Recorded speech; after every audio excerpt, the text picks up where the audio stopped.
Karimnagar 29వ division corporator Somidi Venugopal పైన ప్రమాదం జరిగింది. అంటే బైక్ మీద వస్తున్నటువంటి క్రమంలో కారులో వేగంగా వచ్చి ఢీకొట్టినటువంటి ఘటన కలకలం రేపుతుంది.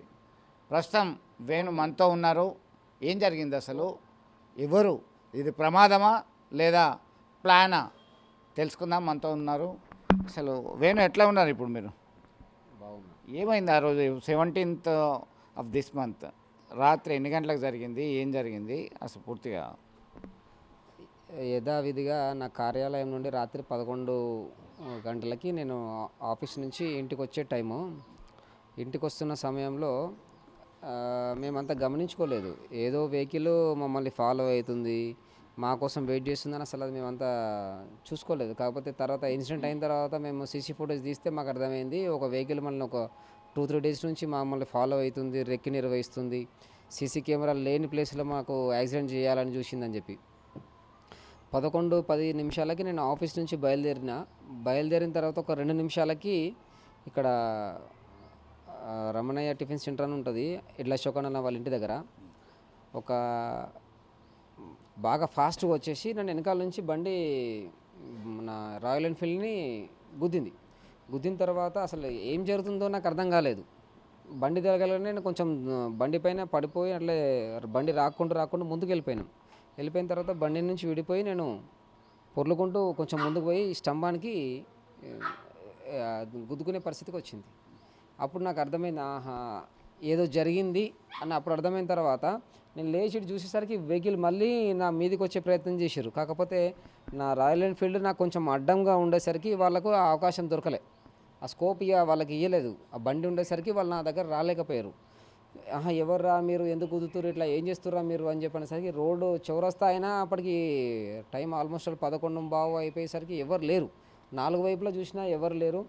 ఇన్సిడెంట్ రైట్, వీళ్ళు ఇంటెన్షనల్గా నన్ను కొడదామని చూస్తుర్రు అని అర్థమైన తర్వాత డోర్ దిద్దామంటే కూడా కొంచెం ఆలోచనకు వచ్చిన వాళ్ళ దగ్గర.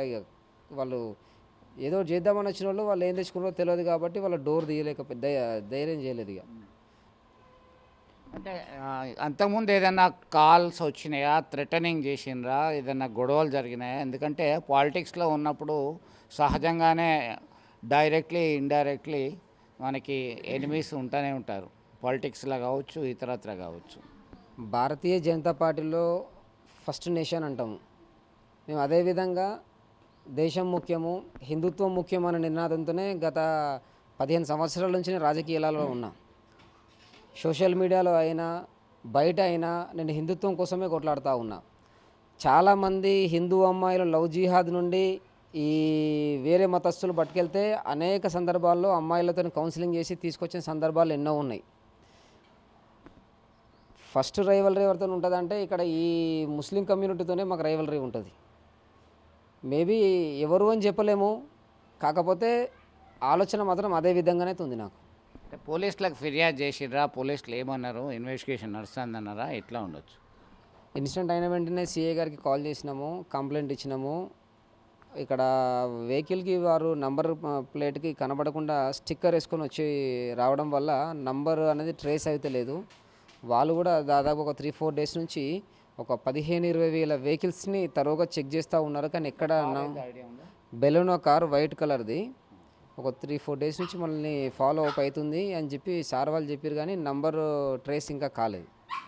అంటే మీరు ఏం కోరుకుంటున్నారు ప్రజెంట్? ఎందుకంటే ఇది యాక్సిడెంట్ కాదు, పక్క ప్లాన్ అని చెప్పేసి ప్రాథమికంగా మీకు ఒక డౌట్ వచ్చేసింది, ఐడియా వచ్చేసింది. ఇదే అంశాన్ని మీరు ఫిర్యాదులో పేర్కొన్నారా? మీరు ఏం కావాలని కోరుతున్నారు? ఇంకా మేము కంప్లైంట్ ఇవ్వడంలోనే రిటర్న్లో రాసిచ్చినాము, 100% ఇది యాక్సిడెంట్గా జరిగింది కాదు, ఇంటెన్షనల్గా చంపుదామనే నన్ను అటాక్ చేయడం జరిగింది. కావున వీళ్ళని అందరినీ ఎవరైతే వీళ్ళు ఉన్నారో, ఈ దుండగులు ఎవరైతే ఉన్నారో ఖచ్చితంగా వాళ్ళపైన చర్యలు తీసుకొని వాళ్ళను గుర్తుపట్టే విధంగా పోలీస్ వారు చేయాలని చెప్పి కోరడం జరిగింది. ఇంకా ఏమన్నా డౌట్స్? ఏం లేదు సార్, గౌరవనీయులు సిపి గారికి ప్రజాక్షేత్రంలో ఉంటాం, ప్రజల పక్షాన్ని నిలుస్తాం, పోరాటాలు చేస్తూ ఉంటాం. మాకే ఇలాంటి రక్షణ లేకపోతే సామాన్య పబ్లిక్కి రక్షణ ఉండదని నా ఉద్దేశం. సాధ్యమైనంత త్వరగా ఆ దుండగులను పట్టుకోవాలని కోరుతా ఉన్నా. మొత్తం మీద ఈ ప్రజా జీవితంలోకి వచ్చిన తర్వాత అనేక ఆటుపోట్లు ఎదుర్కోవడం చాలా సహజం. దీనిలో భాగంగానే 17వ తేదీ అర్ధరాత్రి ఆల్మోస్ట్ 11 గంటల రాత్రి సమయంలో పక్కాగా ప్లాన్తో ఉన్నటువంటి అప్పటి వరకు ఆగి ఉన్నటువంటి వైట్ కలర్ బాలినో కారు ఎవరో గుర్తు తెలియని వ్యక్తులు వచ్చారు, కావాలని ఇంటెన్షన్లా బైక్ను ఢీకొట్టారు. ఆ తర్వాత మళ్ళీ రివర్స్ వచ్చి తనపైకి దూసుకొచ్చే ప్రయత్నం చేస్తే త్రుటిలో తప్పించుకున్నాను, పోలీసులకు సైతం ఫిర్యాదు చేశాను, ఇది పక్కా స్కెచ్ వేసి మట్టుబెట్టాలని చూశారని చెప్పేసి అభిప్రాయం వ్యక్తం చేస్తున్నారు. నెంబర్ ప్లేట్ కనబడకుండా నెంబర్ ప్లేట్లు తీసేసి హడావుడిగా నడిచే వాహనాల సంఖ్య అధికమవుతుంది. దీనిపైన ఖచ్చితంగా పోలీసులు దృష్టి పెట్టాల్సినటువంటి అవసరం ఎంతైనా ఉంది. ఇది జరగడానికి గల కారణం ఏంటి, ప్రజాప్రతినిధులకి రక్షణ లేకపోతే సామాన్యులకి ఎలా ఉండబోతుంది అనేటువంటి అభిప్రాయం సైతం వారు వ్యక్తం చేస్తున్నారు. వీడియో జర్నలిస్ట్ సుమంత్తో కలిసి చంద్రశేఖర్, ఆర్టీవీ, కరీంనగర్ నుండి.